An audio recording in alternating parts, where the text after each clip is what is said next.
I'm talking about Airflow. My name is Simmons, and I'm a data engineer here at ActiveCampaign. I'm on the reporting arm of the data team. So my team's job is to ensure data from myriad sources is pulled into our data lake and structured so as to be available for business intelligence and increasingly data science. Tonight, I'm talking to you, as I said previously, about Airflow, which I'm pretty new to, so this is not a comprehensive overview. I'm going to go over a couple of challenges that we're facing and a few of the strategies we're employing to address those big challenges. But first, the obligatory Airflow overview.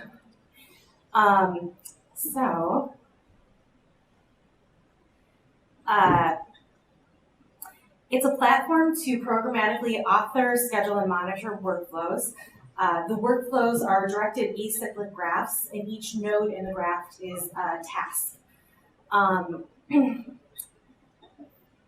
Let's see. DAGs are scheduled, and tasks within them are executed by workers. And since DAGs are written in Python, they're a pretty good implementation of the kind of DevOps principle of configuration as code. Airflow provides a few components, which are pictured here. There's a scheduler, which orchestrates the DAGs. There's a web server and a web UI that is pretty useful. It's kind of like, has anybody used Celery here? Yeah, a few people. Has anybody used Flower with Celery? Or Flower? I don't know how you pronounce that. Okay, it's kind of like Flower or Flower, depending on how you roll, but kind of all hulked out. It allows you to kind of rerun tasks, look at the code, look at the logs. It's a very useful administrative tool. There is also a metadata database that tracks the state of your tasks, which is also very important. Airflow is open source. I think it was open sourced in like 2014-ish by Airbnb. And it's pretty actively developed and really widely used. So it was a good choice for us. So Airflow at ActiveCampaign. Let's talk about Airflow for ETL in particular, and then Airflow at ActiveCampaign specifically. While Airflow can be used for any arbitrary workflow, it's really emerged as the de facto technology for teams looking for kind of a granular control of their ETL processes if you're doing any kind of batching as opposed to like event-driven architecture. To be clear, when I say ETL, I mean extracting data from various sources, transforming it in some way, and loading it into a data lake or warehouse for some sort of downstream analysis or data science model development. These operations are all pretty essential for our business intelligence and data science here at ActiveCampaign. The two main reasons we made this choice are scalability. Since we have many different sources, APIs like Google Analytics to tens of thousands of customer databases, we want to make full use of Airflow's parallelism, concurrency, and ability to distribute workloads across machines. So that's number one, is scalability. Number two is extensibility, because we want to accommodate all of the different sources, and we want to have some control over how we are architecting our ETL systems. So the first challenge I want to talk to you about is the many different heterogeneous sources that we need to get into our data lake, which is Snowflake. ActiveCampaign is growing really fast. We have tens of thousands of Amazon RDS MySQL databases, and each database is single tenant. These databases are spread across a number of Aurora clusters, and customers are frequently on different versions of our products. They have different schemas which need to be accounted for in the ETL process. Additionally, The number of tools we use internally is also expanding, as you can see on the left side of this graphic. Those are just some of the APIs that we are pulling in. For this data to be useful to anyone running an ad hoc query on it, to be useful to our reporting efforts in business intelligence, we use Looker for that, we need to get the data in. So our strategy for this particular challenge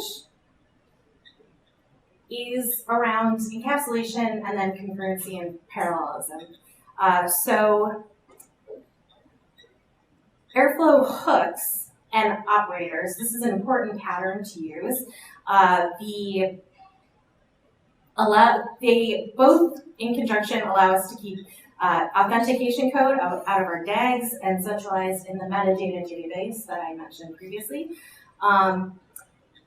If you think of hooks as kind of allowing us to keep that authentication separate, and then operators can be thought of as task definitions. So they define, all those little tasks that we're going to be executing on our DAG. The operators really do the heavy lifting. You want your DAGs to be kind of lightweight configuration. The separation of concerns allows us to safely extend our ETL processes to incorporate data from any source we need. So we make, new hooks and operators for all of these different APIs, and it's worked out pretty effectively for us. The tasks themselves can also use the depends on pass to determine if a task should be run based on whether the previous run of that task instance was successful. So in this way, it allows us to ensure that tasks are not impacting other tasks, and that also the DAG, a failure of a single task, is not going to hose the DAG as a whole. In terms of concurrency and parallelism, Airflow DAGs can run in parallel as well as sequentially, and tasks can be executed concurrently. This is important for ActiveCampaign because we can ensure the long-running DAGs aren't holding up, they're not gumming up the works. Other tasks can be happening, other DAGs can be executed alongside them. And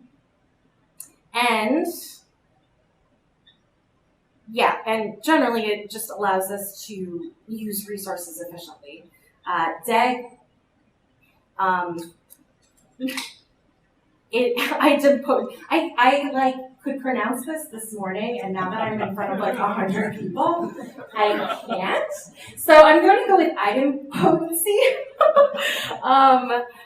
It's key, and it essentially means that running a DAG with the same parameters is not going to produce different results. So it's very important to ensure that you're getting the data that you need in the time that you need and not, stomping over anything else. So that's important as well. Let's see. Oh, limiting data pulled into a task for in-memory manipulations. So this is important because it prevents any individual task from failing due to lack of memory. And as we talked about before, ensuring that you're using the hooks and operators means that the instance that's hosting your Airflow web server and perhaps scheduler, or perhaps even the metadata database, is not going to die. So that's how we handle this one particular challenge. The other challenge I wanted to talk to you about is the ever-increasing volume of data. If I can slide up. This is a graph that I made a very nice data science intern make for me. And it essentially shows kind of by year the increase in the activity on these product databases. Previously, I mentioned like our Aurora clusters, our RDS databases. That's this. So like circa 2016-ish, it just kind of exploded and it's showing no sign of stopping. And this is only like the one facet. This does not include any of the APIs we're pulling from or anything like that. You can see the trend here is like way just up.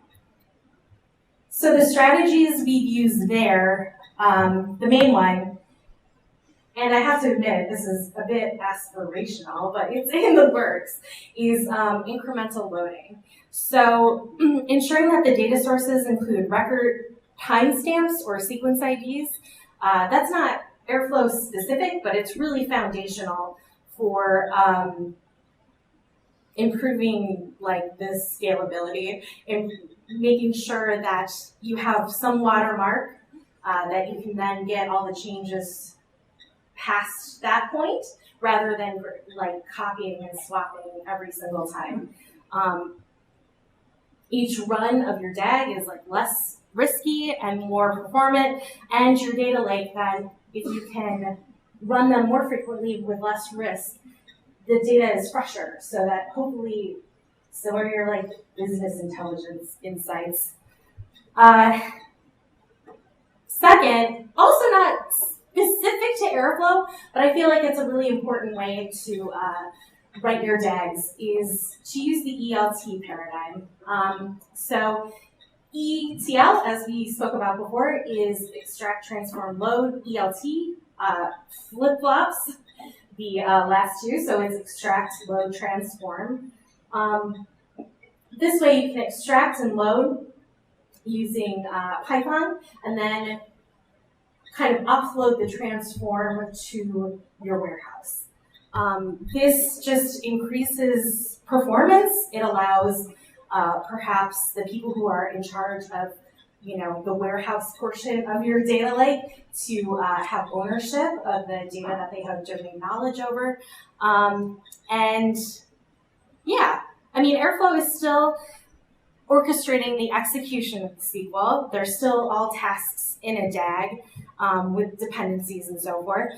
We're just decoupling kind of the speed of the overall ETL process from the size of the data, which of course is super key when you have this data explosion.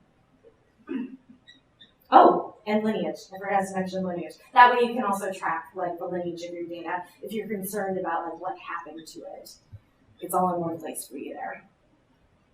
So that's it. That's the talk. That's what I wanted to talk to you about. Thank you so much for bearing with me and for listening to me outline some of our strategies. In particular, Kate, who is not here, but she's that intern that I mentioned, who was very nice to me at 4:30 this afternoon. So to learn more, please check out the docs are a really great start. They have a lot more information about the things I talked about and beyond.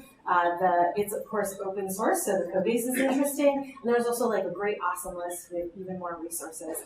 Also, please feel free to reach out to me. That's my email, my like truly half-hearted and sad Twitter, and then the bottom one is my like LinkedIn and my Youth and Sad or GitHub. So thanks so much.